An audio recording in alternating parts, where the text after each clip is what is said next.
Jeremiah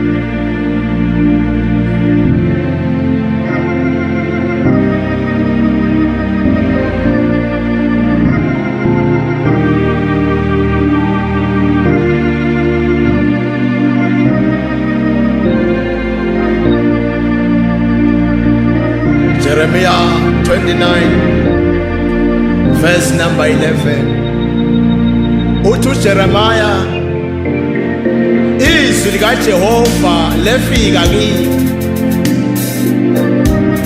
Uthi nalifika lezwi likaJehova lafike lathi lapha kunumber 11,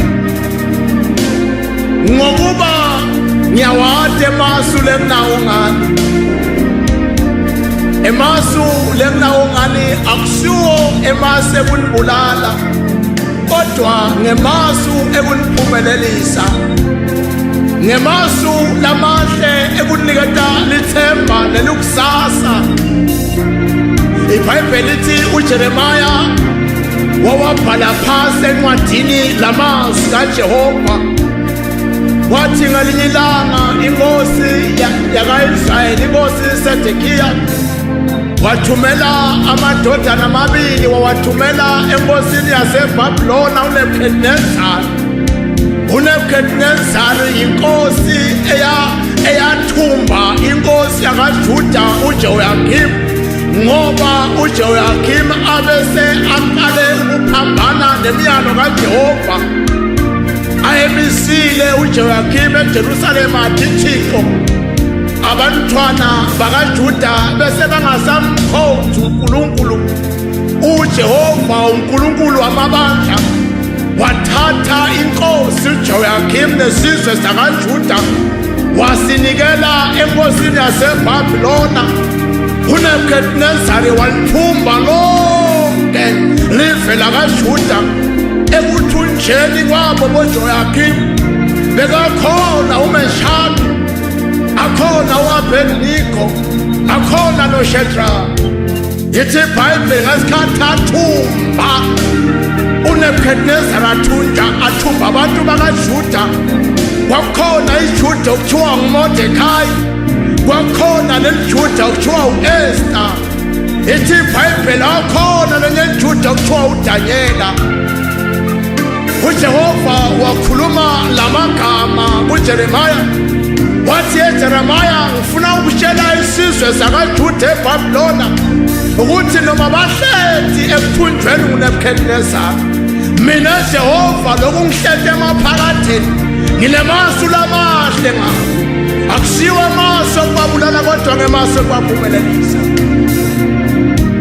Oh my God, Jesu ngiyabonga msindisi. Ngaphambi kokuba boMeshaki no-Abednego noShadraka bangene phakathi esithandweni somlilo, bese bayitholile le ncwadi evela kuJeremiya lokulizwi likaJehova. Ngalesikhathi uNebhukhadinezari athi, ye madoda, sengubasile lo mlilo, lithini ngale ndzaba? Base bayakhumbula abafana labathathu ukuthi uJehova unamasu amahle ngabo. Noma singena kulo mlilo siyazi ukuthi uJehova unamasu amahle ngathi. Angeke uzawushise lo mlilo, ngoba uNkulunkulu elikusasa ngathi.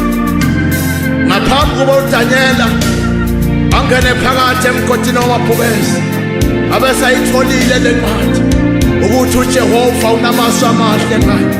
Akusiwo amasu ekumbulala, kodwa ngamasu ekumphumelelisa.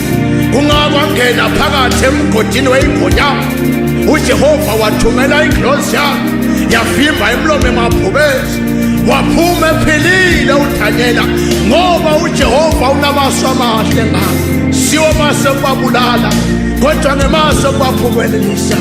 iBhayibheli lilizwi likaNkulunkulu. uJehova unemasu amahle ngathi.